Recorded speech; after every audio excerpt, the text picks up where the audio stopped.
hour.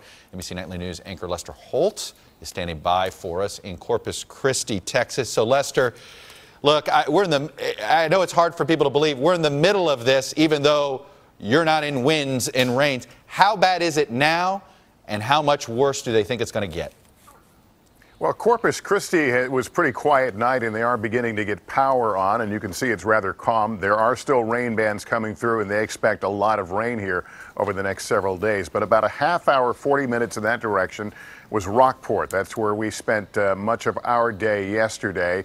It received serious damage. Power lines down. There were some buildings that had collapsed, and there was flooding.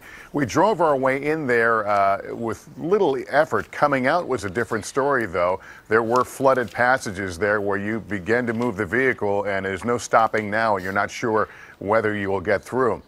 Flooding is amazingly deceptive. There were huge rain bands that would come through, and suddenly the street before you would be flooded. I think that's what folks right now in Houston are dealing with, is how much more will there be? Can I drive through it? And that's why they're telling people, if you can, to shelter into place there.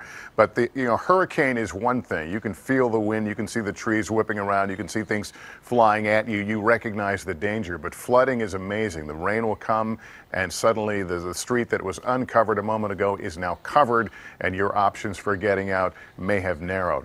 That's what folks around here are going to be facing, as this system you showed is essentially just lingering over southern Texas, and it is producing a lot of rain, and as the sprinkles begin here again in Corpus Christi. Are you seeing cleanup efforts stalling a bit because of this, both flash flood fear and because of actual flooding?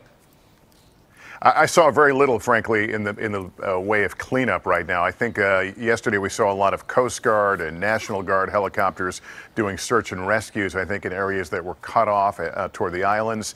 I've seen very little in terms of recovery. We saw a few power trucks being staged, but yeah, the issue is, is it over? And it really isn't. The high winds part of the hurricane part is over, but the flooding is going to make it extraordinarily difficult for them to get their vehicles in and begin stringing lines and all the things you typically see after a hurricane passes. All right, Lester, appreciate it. Thank you. I know you're going to do more reporting, and we'll see you tonight on Nightly News. All right.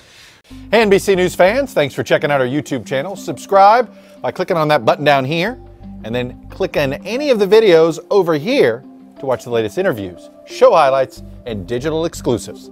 Thanks for watching.